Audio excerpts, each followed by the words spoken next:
si cogéis cualquier tratado sobre arcrometerapia, os dirá que nace de la observación, la sencillez y la necesidad de no dañar.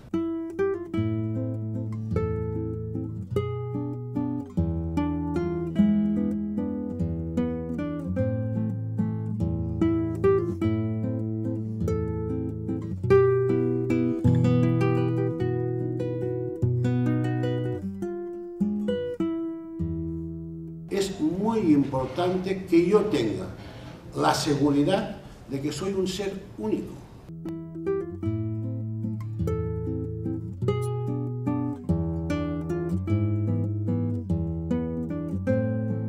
Que me hagan un diagnóstico como ser único que soy.